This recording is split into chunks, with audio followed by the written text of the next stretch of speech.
Guess even kings get scared, huh? Sequence touchdown.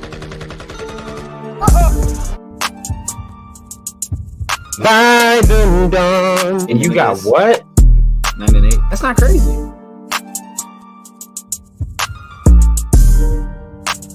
Swift on Pro Bowl this year. Lock it in. Zone touchdown, Detroit Lions. 8 Flowers for a 3rd round pick. No. You're tripping.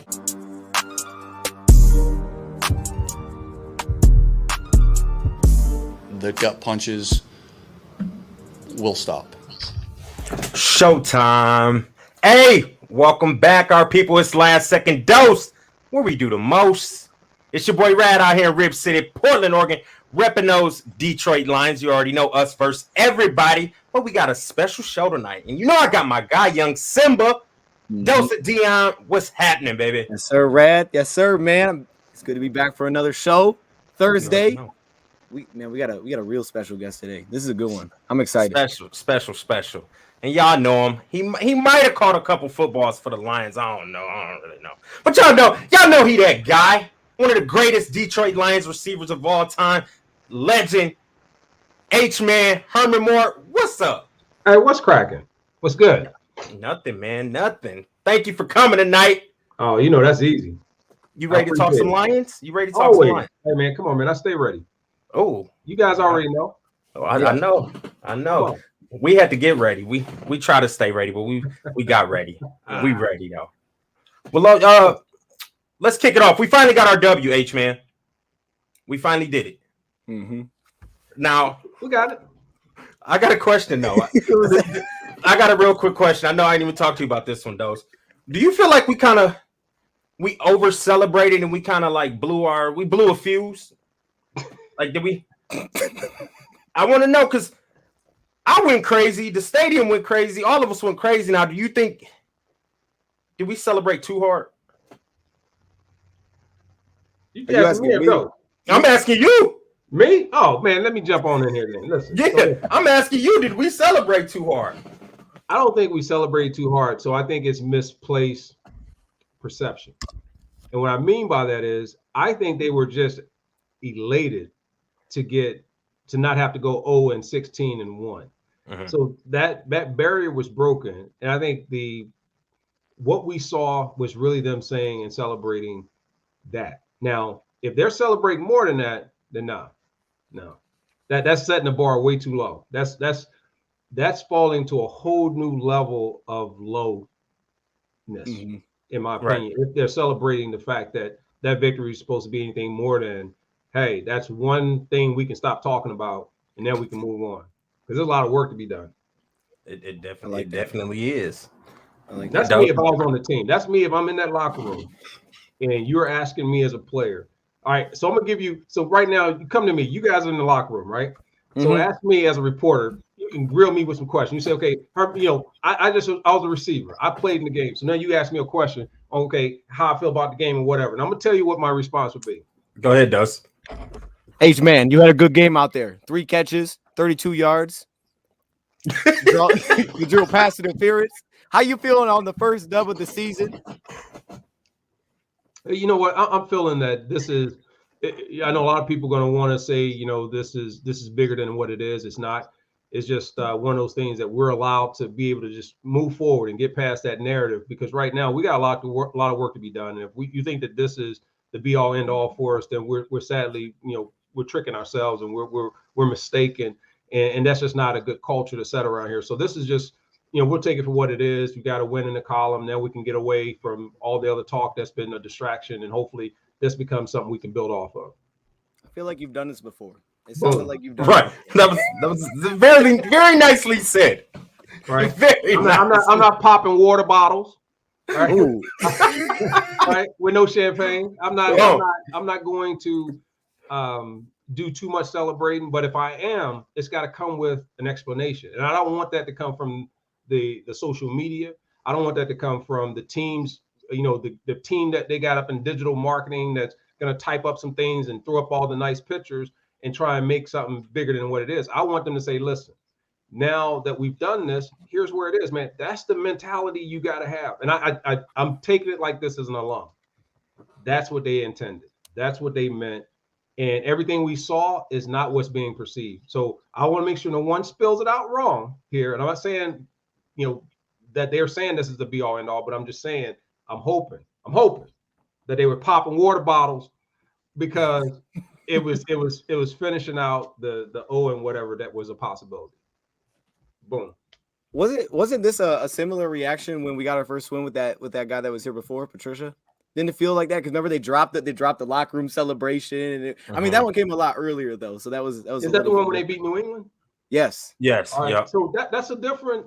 This is you're welcoming in. Yeah, you can pop a champagne bottle. You can pop Big Gatorade or whatever you're gonna do. Whoever your sponsor is that year for the electrolytes, right? You can pop that bottle if that's going to be the celebration of welcoming in a coach who beat his mentor. You got a storyline there. Right. It's a little something you're doing that for the coach. Hey, man, you know what? You're in the right place. And we know what happened after that. So we back now to instead of popping Gatorade, we're popping water bottles. Yeah. So, okay. I like that. It's a good answer, man. Right. I don't got nothing else. I'm just going to take everything he I just appreciate did. that interview, Mr. Dose. And hopefully I'll see you next week. And I look forward to our other press conferences. Oh, absolutely, man. They don't know we come with it. Hey, okay. So I have another question. I want to know. Goff's been playing decent these past couple of weeks. Would you agree? I think he played better this game than what we've seen. But would I say it cuts to it, and all of a sudden I'm going to also crown him out of that same spot that I said about the team? No, I think this is what they're supposed to do. Right. Now the thing is, can you consistently do it? It's not over a 1 game, 2 game. This is like he came here. He's paid that salary for a reason. Mm-hmm. And again, it's not about making excuses. It's not about throwing people under the bus. It's like, where do you set the standard? You know what I mean? Like, yeah, 100%. So with him, I think he did what was necessary to win, and you leave it at that. Made some plays, got some things to clean up. On top of that, we really need to come away with a win. We came away with something at the end. We needed a drive to win the game, and we haven't been able to do it. So there we go. We got it. So to piggyback, do you feel like he is the quarterback of the future? Like, no. Are you comfortable? Okay. No. But let me tell you why. So again, okay, you gotta be able to say why you say what you say. Always. The reason I say that, I think he's the guy for now. And if that goes for the next year, 2 years, I don't know if it's going to go beyond that, unless he really, at that point, I mean, I don't say everybody should say Goff is not the answer right now. I think it's just still premature. But I think that saying that we need to make sure we're exploring options and we having contingency plans, and that we're starting to build at least someone we know that we're willing to invest in taking over the helm in the event we have to remove him, other than a backup, that then we don't know if we're keeping that backup. And then if that backup doesn't work, we go get another backup. And it's an endless trend, man. We've been there. Right. It's like, who is going to be the future that you willing to do like you did with Stafford or anyone else? Even when you did Jory Harrington, at least you drafted a quarterback. Right. That's what I'm looking for. Not a pickup, not a Band-Aid, not a filler, not someone. What happens when we replace the potholes here in Michigan? After a little bit, cup cars roll over. Yeah. You got to go back out and they replace the potholes again. We got homes out there. We're under construction. Right. That's what it feels like every time we come to talking about quarterbacks, because we have not made a real conscious effort to do that. So there you go. That's a good point. I wanted to add to that because I remember asking Rad, I think a couple of shows ago, when we were talking about the quarterback situation, because remember Boyle was playing, and I was like, Boyle's not, like, all of us know Boyle's not going to be the quarterback long term. Right. So like that's why I wanted to see Goff to see, the rest of the season if he's healthy. So that's a good point, because if we could have a backup quarterback that he just might be the long term option. We haven't really done that in a while. I mean, we've hit a couple of like late round picks, Jake Rudock and stuff like that, but nothing like legit. That's a good point. I like that. Man, you be bringing up names, man. I even got to think back. Like, oh goodness, yeah, that's right. Yeah, there's some out there. Well, I just got to look through my Instagram. I'm seeing who I'm following. I'm like, I don't look at his stuff anymore. So, real quick, how do you feel about this the Josh Reynolds acquisition? I like Reynolds. I think that I will say, if you're looking at improvement in positions, it was good to see the running game didn't really fall off. I thought it was still impactful. I still thought we had the hard runs. I thought Williams and those guys that got in, they tried to pick up the slack wherever they could. I thought finding TJ whenever he was available and not forcing it. Normally he would get into trouble when he's looking too much. That almost happened a couple of times. When I look at the receiving unit, when you can bring in somebody just capable. Right now, is he the long-term answer? No, I don't think that's it. Can he replace or can he add to the depth? Yes. And where does he fall in that channel? Who knows? But as a one, I wouldn't say it's a one at this point. I still think you need that home run hitter, but I think you just upgraded that position.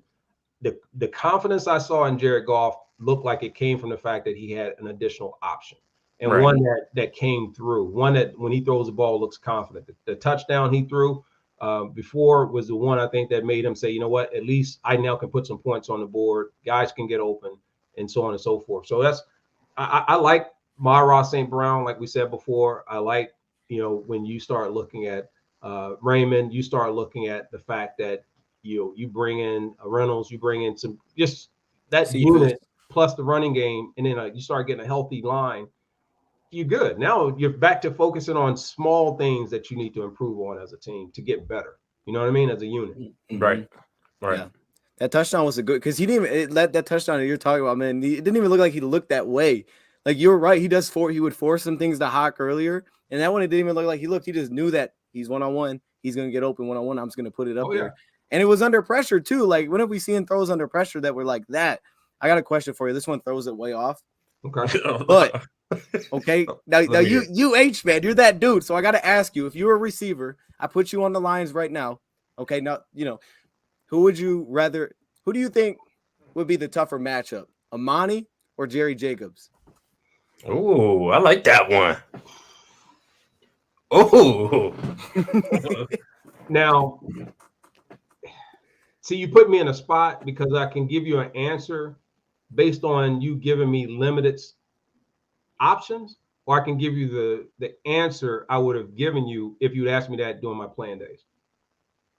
during your playing days. Playing days. I wouldn't have cared. It wouldn't have mattered. They would have got the same results. They would have got only because that was my, again, dude, that's the mentality. I have to have that mentality. Anyone who wants to say that dude crazy, Herman couldn't do, I don't care what you think. It's like, that's the mentality you have to have as a receiver. You don't have to say it verbally. You don't have to sit there and make it like it's in your face and the fans be like, man, that guy's egotistical or anything. No, but you got to feel, man. You got to embody that. And when I was there, I looked again. Who was the defensive coordinator? I looked over there, I saw Ray Rhodes, or I saw Tony Dungy, or I saw someone else like, man, let me go study how they shut down guys that are killing their defense. Yeah. And I said, because my success and my measurement of success is when they start having to work that scheme around shutting me down. If they're not doing that and they can just put that one guy over there, I haven't done my job. One-on-one, if I'm taking one guy out, in zone, you're not doing your job. I need to feel, and when you're in zone, and when a team is playing zone, I want y'all to put some real on this, right?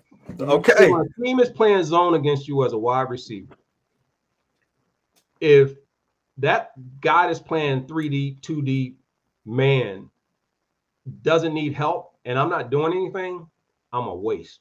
I'm a watch, trash, right? Buns. But if you playing zone, and all of a sudden you're going, man, we got to either A, commit another player, like go a double on him, or two, we got to play off and let this guy just kill my guy, just keep him in front of him, don't let him get behind you.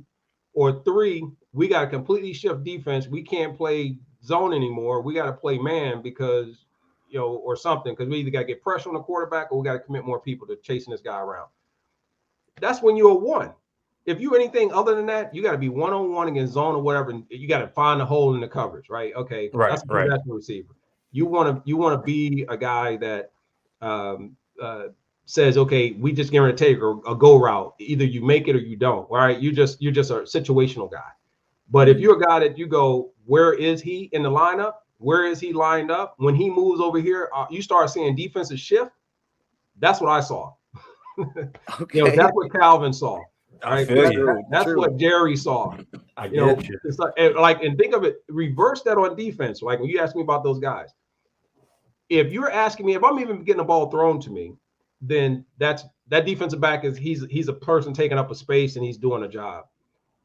When they say don't throw Deion's on the left, we throw it to the right. Now you got something. I got you. Follow me. Yeah. I'm following you. Box, you start shifting all kind of stuff. You know, it's like safety came down and all of a sudden the offense panics.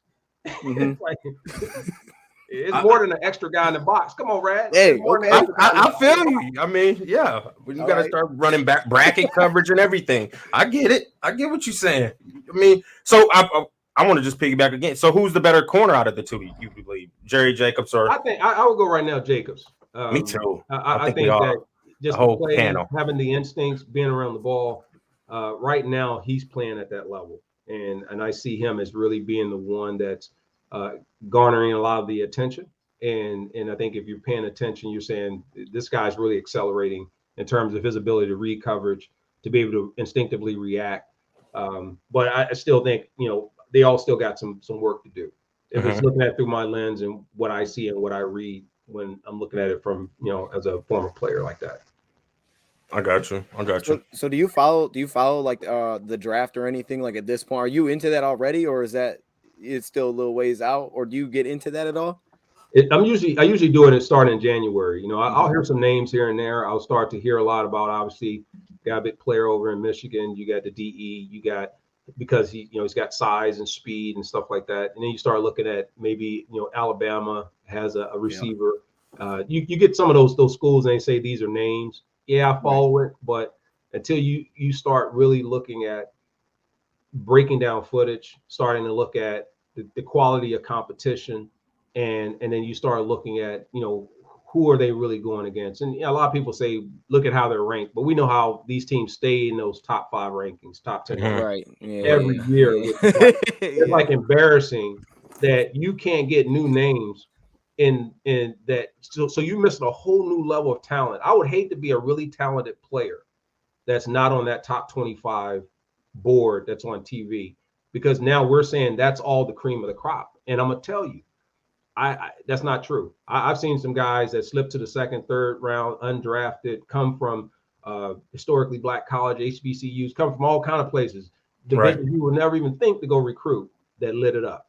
And if they were given the recruiting visibility or the scouting visibility other than the talking heads, a lot of time, you start missing out on a lot of opportunity for talent. I'm telling you. That's a good point. I feel that. But I'm glad they came to UVA, to a Power 5 school to check me out, man. So I get the first round draft. Oh, the chat feeling that too. Shout out to the chat. We appreciate y'all tapping in once again. We do. You got a question, Dose? Because I want to know. I want to know who. So we do need a true number 1. Now, there's going to be a couple good wide receivers coming out in this year's free agency. I don't know if you looked at the list or not, but I can rattle them off for you. Throw them at me. So, who would you want? Allen Robinson. We got Chris Godwin coming up.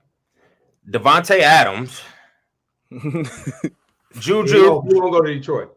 Yeah, I know. I want him. I think we should back up the Brinks truck for Devontae. We got Juju Smith. No. The rest of Mike Williams from up there with the Chargers. I'm looking at age-wise. I don't want an old head to come in because I need somebody who's going to be with us for at least about 3 to 5.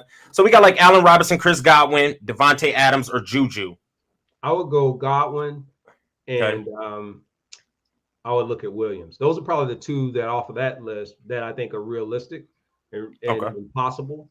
I look at a guy like Devontae Adams. You're going to have to bring a lot to the table with him. Does he have some replication with an offensive line here? He's not going to have the same that he has with like Cobb and some of the others in the receiving game there. And he definitely is going to have a fall off at the quarterback comfortability and understanding piece if he leaves there, which I think will be tough to pull him out, because I think they're going to throw enough at him to where they're going to be mortgaging some of those seats. And some people that bought stock into that thing, they don't have to sell from that stock. Maybe I can grab some. They may start listing the Packers on Robinhood. I'm telling you. to pay that man, because they already having problems with Aaron Rodgers.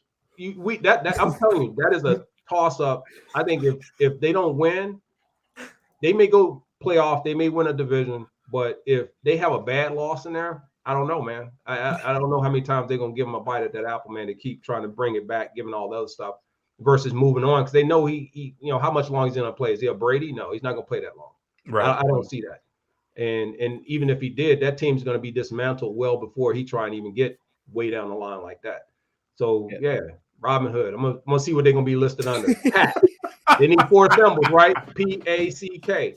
So I'm gonna keep looking for that new launch of that IPO. And they might even they may even have to put out some NFTs, some tokens. They gonna be putting out all kinds of stuff to try to make sure they pay that dude.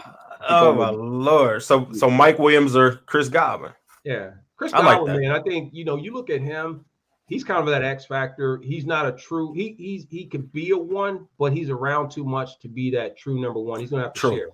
So given the opportunity to elevate into that one, I see him being someone that it's one of those risk factors that if you can get at the right cost, he gives you at least that component. But then you got Mike Williams, you get a bigger guy, you get a nice size receiver that's missing kind of the physical type and the physique type that you would be looking for to add as a difference maker in this team, because you need playmakers. Right. And that's what we got guys that can make plays, but making plays and being a playmaker, believe it or not, they sound the same, but they're not the same. I get it. Yeah. I mean, I've been looking at it too. I think we could use another size receiver. I was kind of like, didn't really look at that too much until I'm looking at it now and what we've tried to do with St. Brown and things. I'm like, I think we could use a little more size out there. This one's completely different again. It's completely different. But I got to know. So like long day, you're coming home. What's the go-to TV show? What are you putting on? Is it Netflix, is it Amazon? Don't matter. What are you putting on? How was my day? How was your day? It was like it wasn't, nothing over the top, but you had a good sandwich at lunch. Oh, okay. So yeah, you're like, that was good. You got some leftovers in the fridge you forgot about. So days get looking better. You're in a good mood. Okay. I mean, and that was cool. Okay. I mean, I might go back and watch some I've already seen before. I might go on my Denzel kick. Maybe or Sam Jackson. That's one of the ones where it's like I need something funny. Maybe I'm looking at Jackie Brown. Because they got some characters, they got some nice scenes in there that I like. The AK-47. When you absolutely positively got to clear out the room, expect no substitute. I won't go get that profanity in there, but you know what I'm talking about. So I get a little bit of that. Get a little Denzel, get a little bit of my man, a little American Gangster. But if it was a bad day, I'm gonna do First 48 all day. Ooh. On the first 48. On the first 48, A&E. You know why? The detectives. Yeah, so I saw in your comments somebody say I got jokes. This is a good one. So if for any of the people on here that watch the first 48, and I'm not making light of all the stuff because this is crime, this is some real catastrophic stuff to be taking place. But you cannot find anybody when the police are looking up anybody by their government name, right? So you got to go with whatever their street name is. You got to go see if it was Black James or Smurf that killed Two-Face. You know what I mean? So I know exactly what you mean. Scenario that you got to go with, right? and you got to go see if Q did it. You got to go see if whoever, man. It is the fun. Hey, I feel bad for watching the show because until I start paying attention to the names, I was serious about it, and now I sit there just waiting to see who they bring in. And you already know if the face is blurred out, you can forget about that one. It's the dude or the girl that walk in, and they just showing them like they walking into like Walmart. You know what I mean? Got them on camera. Like, they coming in snitching too. Yeah. Everybody snitches. Oh yeah, everybody. And they all fold. Nobody know anybody until they go. All right, well here, let me tell you what happened. Right. I'm like, man, dude, I knew it was you because they showed you in the first 5 minutes of the 48 with no blur.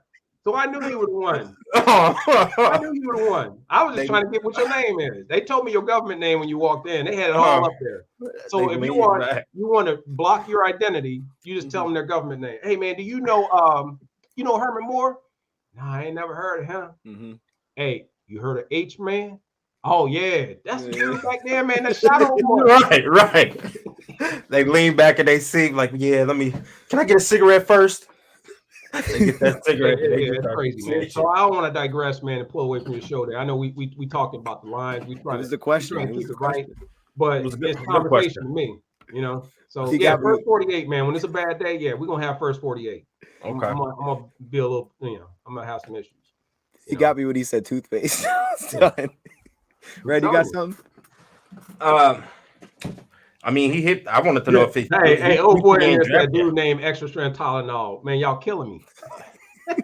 Oh, Michael McDermott, stay tapped in. We appreciate y'all staying tapped in, Mike. I'm looking for. So you said you ain't even started looking into the draft prospects yet, though, because I wanted to know if there was a diamond in the rough. The chat wanted to know also, is there a diamond in the rough receiver out there, like a mid-round guy? Now, I wish I could help you guys out. You know, that comes with a fee, man. If I got to go scout the draft and all that too, man, I can't be doing that free on the chat. I mean, only so much time in the day, man. I gotta pay bills. I gotta pay bills like everybody else. They don't, I can't be like, hey, man, you know who y'all? I spent 12,000 hours on the draft, and I've been scouting and flying and drop. No, man, I don't do that. Hey, we'll have everybody else tap in and tell us who they need to get in the draft. But I'll tell you this: I think they got to get a quarterback. I think they need a playmaker on the defensive side. They need a playmaker that's off the edge. I think you can always upgrade and try and find Jeff Okudah. I thought, that was, I don't know. I don't see that necessarily working out long term, man, because Me either. One injury away from the team just completely being done. I think right now they're in recovery of how to recover draft pick and money, more so than how do we make sure we rehab this person. He gonna come back and be a shutdown corner. I don't see that. So I think they're going to still be looking for that player that's a difference maker in the secondary that can follow people. And like I said, the quarterback, and you just continue to add depth, man. You got to find talent, and you can never go wrong if you're looking for it within a position group. If you can find talent that can be developed or talent that can provide depth, that's it. Straight up. Okay, so you said we need an edge rusher. So Aiden Hutchinson, University of Michigan. University of Michigan. Oh, and then 6'6", 256, what, 265? No, 265, Yeah. You feeling him? You like him? Oh, yeah, that's Lombardi. Yeah, Defensive Player of the Year. Yeah, I know exactly. Okay. Yes, sir. Okay. Out of Plymouth, Michigan. So I want the people to know that I know who that is. It just threw me for a second. So okay, I got the man's stats. I ain't stalking him. But Yeah. Now, do you know buddy from Oregon, Kayvon Thibodeau? No. That you don't know him yet? Okay. All right. Yeah, I didn't get paid enough to know that guy. So. Yeah. Okay. Come on, Rad. You know what? After I'm kind of agreeing. After we watched some film on Thibodeau today, and we're gonna drop that in a little bit. Yeah, we're gonna use up all our time points on that. Dose likes Thibodeau. I'm gonna count deficiency on that one, man. No, I ain't. You don't know Thibodeau, huh? Okay. Yeah. I just want to know if who would you prefer out of the two? But I might know the last name somebody told me. Hey, you got any questions, though? Get it. I got one. I know you got a wild one. I'm sure this is different. This ain't too wild. I'm sure this is different now. But like when okay, let's say you play on Sunday, you play the early game. Do you come back on Sunday night and watch the Sunday night football game? Is that like a normal thing when you were playing? No. You didn't watch other games? No, I can't do that. No. Now you're overcommitting me, man. It's like, listen, it's a separation. No, they got a separation of church and state, right? I got a separation of work and freedom. It's like, that's when I'm done with that, I'm done. I don't even want the players coming over my house. Wow, really? Think about this. Hey, see, hold on, everybody, because everybody don't think that's harsh. So here's the rationalization. Well, let's hear it. Now, I can hang out, maybe you, Rad, Dose, you guys could roll. I'd be like, come on through. Because I haven't seen you guys. I've been with these guys from 7 o'clock in the morning till 5 o'clock at night.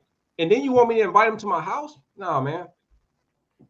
That's you need a break. You need a break. Yeah, that's too much. A breather. I feel that. And I've been doing it since the preseason, off season. Yeah, no, man, that's too much. It's too much. Get it. So yeah, football, I would come back depending on if it was. I will say this: if it was a division rival, if it was someone in the conference, yeah. If it was playoff time and we're looking to try and see where we're going to fall, I need some teams to play a certain way, yeah. If it was an opponent that we're going to be facing the next week, and I can give me an early jump on watching some stuff, yeah, because it cuts down on my film time. So that's dedication to it for purpose. If I'm driven in purpose, then yeah, I'll stick around the game. But sometimes you just got to detach, man. It gets to be too much, and it's like work. People think it's just, you give your check and it's all fine and dandy, and that's cool. But from the mental side of it, you can get burned out if you overcommit too much. I feel that. Are you just okay? So I know you watch football now, but do you watch are you another sport? Do you watch other sports? Like you an NBA fan? How what's your other sport? NBA? I don't watch till the playoffs. That's when the season starts. Yeah, otherwise, I get to watch bad defense, blown. Guys that just mad because one guy was dribbling for forever, and then as soon as they cross half court, they shoot. It's just not. Y'all laughing because I know. I don't watch it until after an All-Star break. Listen, I want you to imagine this, right? Imagine if you throw an interception in front of me as a wide receiver, and the guy that intercepted it was right there. I mean, I could either walk him down. I didn't have to run after him and tackle him. And I just threw my hands up in frustration. That's what happens when there's a turnover. I see a guy with a breakaway, he won't even go down the floor, man. It's like they just look at him. Come on, dude. That's professional basketball. They might get mad at me, man. But baseball, sometimes, if it's some baseball fans, they're going to laugh at me, man. But I see them out there, man. They got the sunflower seeds. You're just waiting for somebody to hit the ball out there. If they don't, it's just, playing around. I feel like you're a golf guy. You're a golf guy, though, right? You watch golf? Man, I don't do that. Too much time. You don't play no golf? I would have thought you played. I play. Yeah. Now, but if we play, we gotta be betting. I got Jordan syndrome. We can't be out there. Hey, look, man, it's nothing friendly about that. We coming. You got to bring your wallet. You got to bring some your crypto wallet. Something. You got to bring something. We just not gonna go out there just to waste 4 hours riding around on a golf cart. That's the most fun part. Just talking, just chatting. I get it. I feel it. You got to bring the wallet. Think about this. They think about. I want you to put this. Think about this. They used to say, "It's quiet. They're playing golf. The guy's ready to swing." ... Right. But then now, to make it even palatable, man, you got everybody rocking boxes, boom box. They got drinks. You got all kind of stuff happening out on the golf cart. They even outfitting the golf carts that's noisy as hell because they trying to make it a little bit more than just riding around. It's just the old guys that ain't got nothing to do, that's taking up all the time, that's mad because you're not taking it serious. That's the ones that get pissed off and mad about you being out there on the golf course. Other than that, nah. No. Not a golfer. Hey, the chat had a question for you. They said, would you be excited to play with Jared Goff if you were still playing? As long as he can throw and put it in my area, yeah. Again, mentality of a number one. Play with anybody. Mentality of a playmaker. Hey, man, I ain't even asking you to be accurate. I'm just asking you, can I get my hands on it? Just don't be hitting the guy in the stands. Don't be throwing it. No, look, give me a chance. Give me a chance. Don't one hop it. Don't whatever you. I don't know what you're doing. And don't throw me when you stare me down the whole snap. And 4 people are coming in on me. I don't want you throwing it to me at that point. We good. You know what I mean? Somebody else is open somewhere. Right. So yeah, if Jared Goff was there, hey man, I played with 21 quarterbacks, and I can tell you right now, he would not rank at the bottom. He wouldn't be at the top, but he wouldn't rank at the bottom. Who's at the bottom? Oh, you know what? You know what? Yeah, I'd have to pull out something. Who's at the bottom? I remember that guy. That's the one that threw me that. I mean, I could start reeling them off right now. I could get to 10 in my slate, like 10 people I played with the quarterbacks. I mean, that's like, I don't even really have to think a lot. And most people are like, oh, that's right, he was there. Or they might go, who? Yeah. Okay. Yeah, that's tough. Because I think you said Scott Mitchell was your favorite. Yeah, Scott, because he threw me the most passes. I got you. but Scott was cool too, man, because tall quarterback, I could see him. We had big linemen, man. We had 6'5", 6'6" guys, and we had some Pro Bowlers along our line at times. I know a lot of people like to say Barry didn't play with people, man, but he had Pro Bowl linemen. Glover, Pro Bowl receivers, he had Pro Bowl tight end. We didn't have a Pro Bowl quarterback, but I think 1 year in there in '95, I felt like Scott Mitchell got. They should have gave him his nod at being a starter or at least being in the Pro Bowl. And that was his chance to be there. But outside of that, I mean, I played with 4 quarterbacks my first year. which was Ware, Kramer, Long, and Pete. I mean, that's in 1 year. And then you start looking at, I played with Dave Craig, Don Mikowski, Stoney Case, Gus Farrat, Kent Graham, Matt Blunden. Was you there for Charlie Batch? Yeah, Charlie Batch. Almost forgot. And then you can throw in Scott. And then we had some other journeymen that came through, like Dino Toretta. We had Ty Detmer. Even Jim Harbaugh was there, I want to say, on the roster for a short period of time. And Mike McMahon, I mean, it's probably more that I'm leaving out. So I'm going to apologize to, how they be reading the list when they win an award. Hey, you know what? I'm going to pick up my list just like this. And I don't want to leave out anybody. So I don't leave out anybody. Quarterbacks I played with that threw me passes, man. I'm just saying, I think everybody who threw me a pass, everybody who threw me a ball when I played, and it's too many names to remember, but I appreciate you. I like it. Straight up. This is what my life is like, man. This is when I get slap happy. I had a long day, man. So I get it. Yeah, it starts to get wild on some of these shows, man. Go ahead, Dose. You look like you got another question. Are you of the mindset, you touch it, you catch it? Is that how you? Because I know you got that mentality, so I'm sure that's the mentality you play with. I touch the football, I'm catching the football. To keep it real, like we've been, that was my mentality. Did it always happen? Nope. that was my mentality, and I played linebacker. Hey, did I drop some? Yep. Did I drop some easy ones, some bad ones? Yep. But did I make some impossible ones? Yep. Yeah. And I made more of those than the ones that you want to scratch your head and be like, I cannot believe he just dropped that. You know what I mean? That's not like him. That's that's uncharacteristic. That doesn't happen often. That's cool when you drop a pass, but when they go, yeah, this guy's got hands like stones, or yeah, that's typically what happened. I don't know why they keep throwing it to that guy. Yeah. No, I mean, so you're going to have that, but you can't shake that your mentality just because I dropped a pass. That's not going to happen. So, going back to really this team, you look at Coach Campbell, you look at really, and you guys can chime in on this. You look at it and you go, what are you wanting from them? All right, they play hard, get it, check. They don't quit, check. Are they talented? Not a whole lot you can do with that. That's a personnel and or your development department with your coaches. It's got to be able to elevate and develop the talent beyond what they came in and what you got them at. Right. And then from there, it's like, what's the plan? And there's a lot of things that are not going to be answered with what we're seeing. And can they play into that? No, man, not without there being a blueprint. I think they got one, but if you can't execute it, it doesn't matter. So I'm just curious where this team's going to go. I'm curious how they're going to react to this first win. I'm curious as to, when do you start as an organization, stop being all over this and shooting out a lot of information as if something magnificent and outstanding and incredible has happened, because the optics on that, and they could sound harsh, but it doesn't look right. It doesn't. I mean, I can't tell you, I was on radio today, and the questions I get asked, you could tell it's like, it was almost like a pity. Congratulations for winning. I saw the Lions won their first game, right?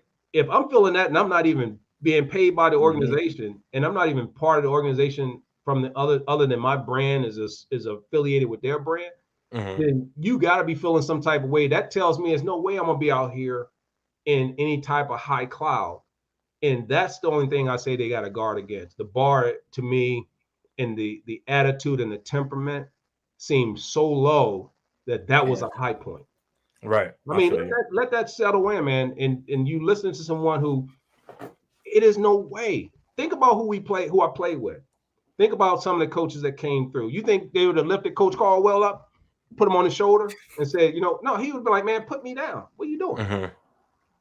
And Dan Campbell is not a bad coach. Dan Campbell is going to be, if it doesn't work out here, I think there's things he's going to learn from this. There's things that are going to make him a better coach. But he brought the right attitude. He brought the right staff. Now it's like, put it all together: the attitude, the emotion, the goals, align all that like you've done with everything else. And I think the team will be fine, man. I really do. I don't think the holes are as big as people think. Right. But there's upgrades that's got to happen. Straight up.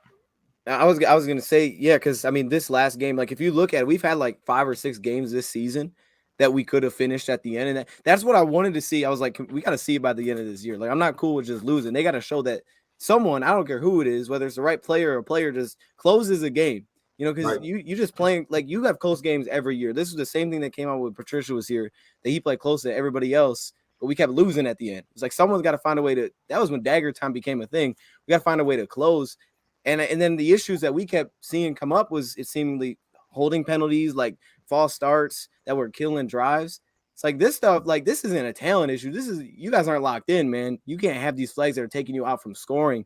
So I'm with you. I think that's a good point. Like this last week was good. It's a good win, but I still want to see it going forward. I just want to know that you can close, because close games aren't going anywhere. You can add talent, but you got to be able to, someone's got to be able to step up, make that play. And I hope we can hope they build on that. Because if they come out and play like they did, like against Cincy, you know how they would play a tight game in the first half of the season and they get blown out? Right. That can't happen this week. I hope they're past that, because it seems like since the bye week they've been past that. Hopefully that's done with. No, yeah. I agree. I agree 100%, man. And I think also with that is, you make the points of being able to move forward beyond some things. And I think also recognition of where you are and having a realistic look at it. And everything we speak out into the space, man, it becomes reality. So if you're sitting there, you got to also, just like you say, hey, acknowledge and speak confidence. Sometimes you got to also acknowledge, man, we got to get better. Straight up. We got work to do. You know, we got to put in some time. We got to make some upgrades. We got to play better at certain positions. I got to get better as a person and accept accountability. When you start to do, and even and this isn't, I want to be careful with this too, because I know this, the ownership is looking to really turn that page. And I'm gonna tell you, a lot of people be giving them grief and saying they want to win. They really, really do. But sometimes they may not be equipped as good as they think they are, or be in a position that they think they are to make those decisions. And the people they're asking to make those decisions, again, have to be evaluated when you can't make those decisions. You got to get that right too.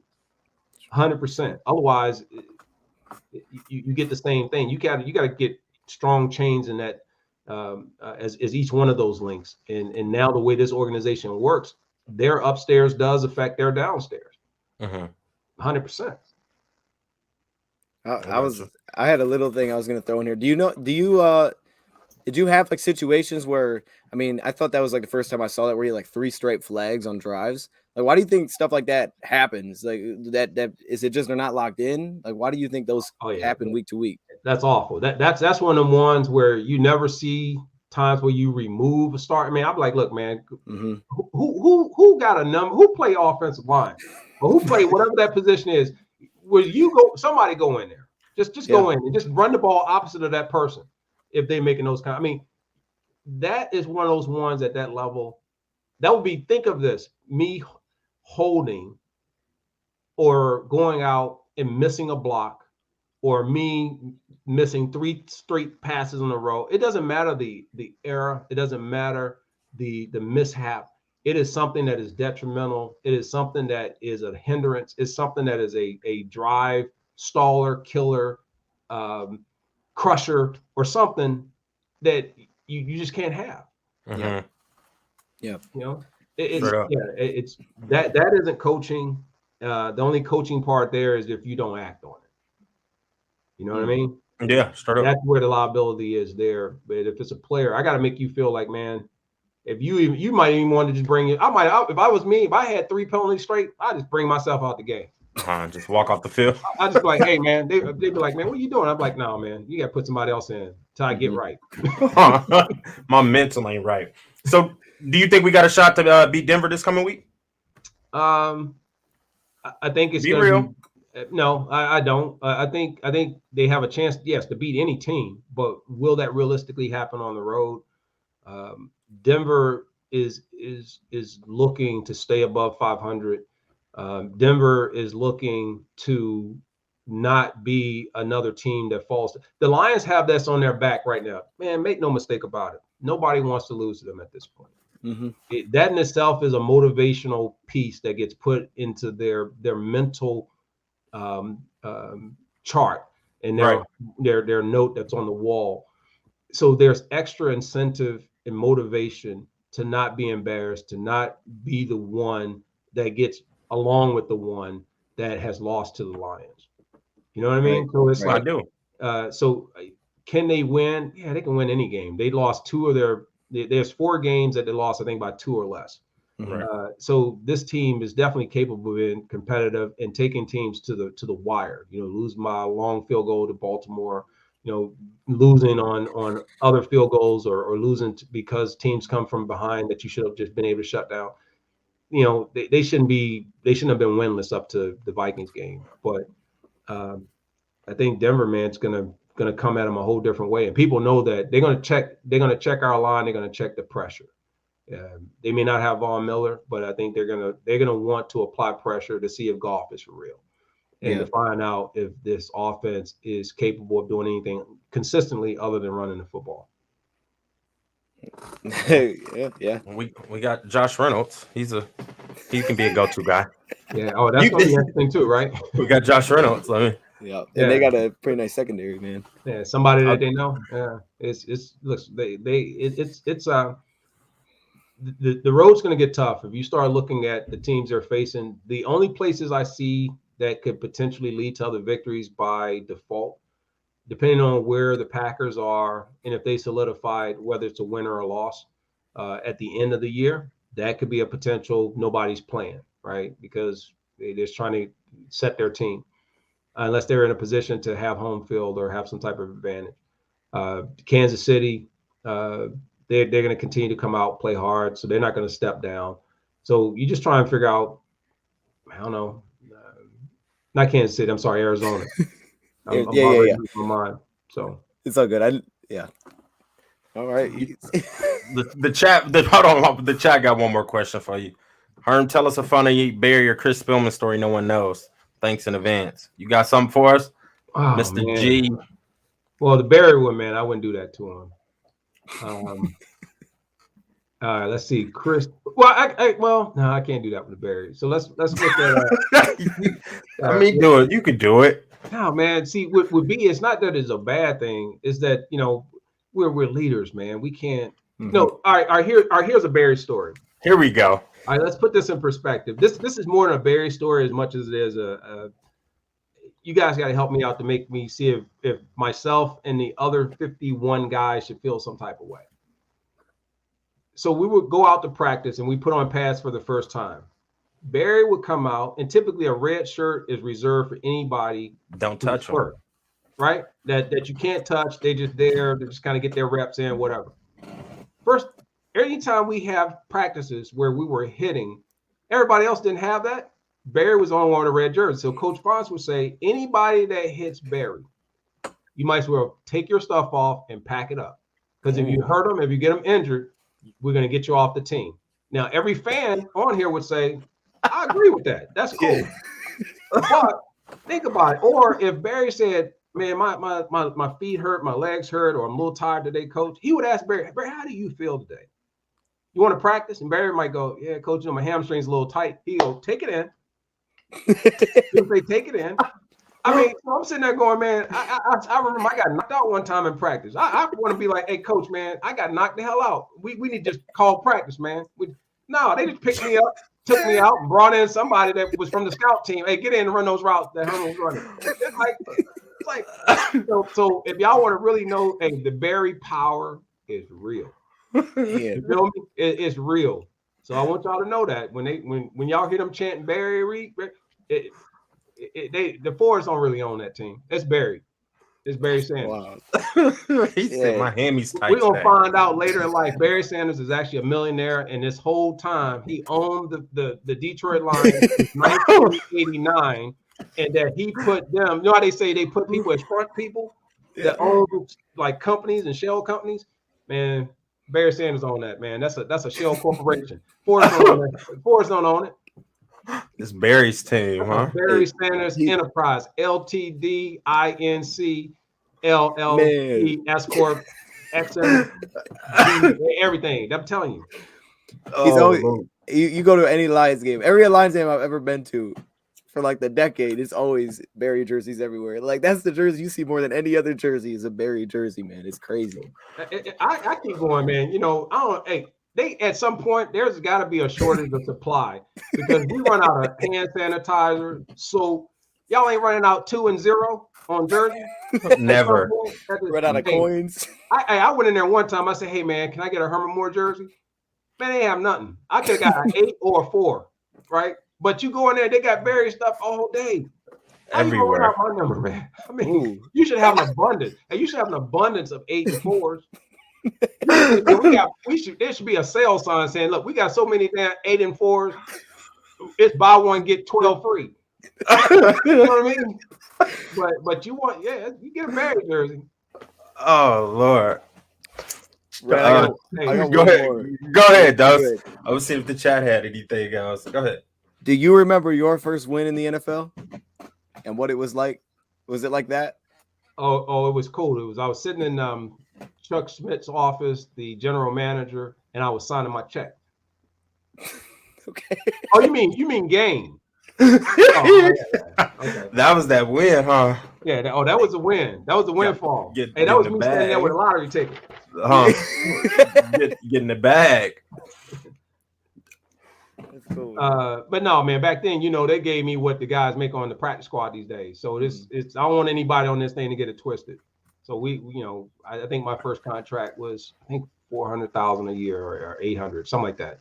So I'm not saying that's chump change because that was big back then. But you know, for a draft pick, 10th pick overall, you know, it wasn't 57 million with 28 million guaranteed. I ain't trying to say I'm salty or bitter or nothing like that, but I'm just saying. Dang, that was your rookie contract? Man, we need to get former player reparations. Dang. You feel me? It's like it's That was the rookie 3 years. I think it was 3 years, either 3 years, 2.4. So that would have been 800. Yeah. So like 3 years, 2.4 overall. And then you get a signing bonus of like 500, something like that. Yeah. 10th pick. First receiver taken. That's different. Wow. And before you can get a bump in that salary, hey man, you better be putting up some numbers. Yeah. You're not Jerry Rice. You can't be making $1 million a year. Boy, what's wrong with you? Get out of here. I didn't know it was, dang. You Herman Moore. That's what I would have thought you. All right. Did you see the question from the chat for Lions Nation Unite? What is what is it? They said, when are we going to get some merch, man? Hey, we got a lot of it, man. We've been actually trying to figure out what's the best way to do it, man. We're following up on the holiday time. I want to make sure people get the right swag. We got a lot of nice stuff. I actually take a picture, man. I'll send it to you guys. But like I told all of you, man, I want our contributors and I want people also who are helping us who also have theirs. We want you to keep your identity. We're a full service print promotion shop. So we do this ourselves. So I want to be able to print you up your gear for your followers and people on that, because that's still part of the nation. But we will put together some LNU stuff.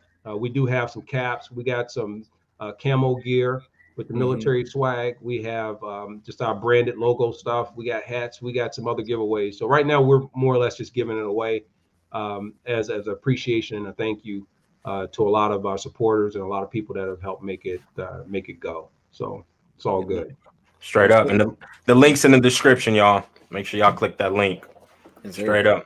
We looking kind of good. I mean, you know what, Herm, Mr. Moore? Yes, sir. We appreciate your time once again. My pleasure. Chat, we appreciate y'all tapping in. Dose, you got anything you want to say? You got some words of wisdom for the people? Well, that's what I was going to throw to H-Man because he's the guest. So I was going to have him see if he has the words of wisdom for him. We do words of wisdom here on Last Second Dose. My word of wisdom to a man is this. If you're a Lions fan and you're putting in all that time and all that work and you're spending that hard-earned money to go out and support them, we got to hold them accountable. And doing that means we got to continue to show up. We got to continue to show that, you know what, we're not the one that's letting them down. That's part of that team. And I'm saying this in sincerity. As an alum, I say some jokes, man. I say some funny things, but it's not in jest as much as it is in lightheartedness and to move it forward. But, be real with it. If a team isn't doing well, you gotta let them know in some form or fashion that they're not doing well. That is still a way of support. Placating and making excuses for mediocrity and making excuses for missing the mark doesn't help. You wouldn't do that to your child. You wouldn't do that to your friend. You wouldn't do that to people you care about. So if you care about your team, man, you gotta chime in. You gotta chime in these shows. You gotta chime into their social channels, and you gotta demand, man, that the product be right. You gotta demand that the everything be right. So that's all I say. I heard it when I got booed when I was dropping passes. So I'm saying, don't get them a break. Y'all didn't give me a break. Y'all heard it. H-Man himself. It's all good, man. But I appreciate all the people chiming in, man. Appreciate the conversation.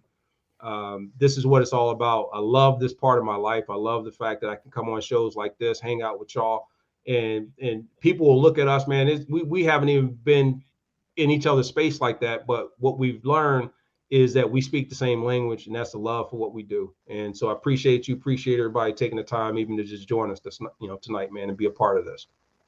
All right, y'all heard it. Everybody have a blessed night and strive for greatness, baby. So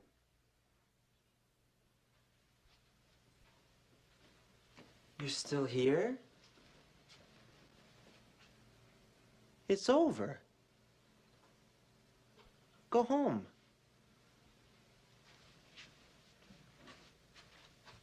Go.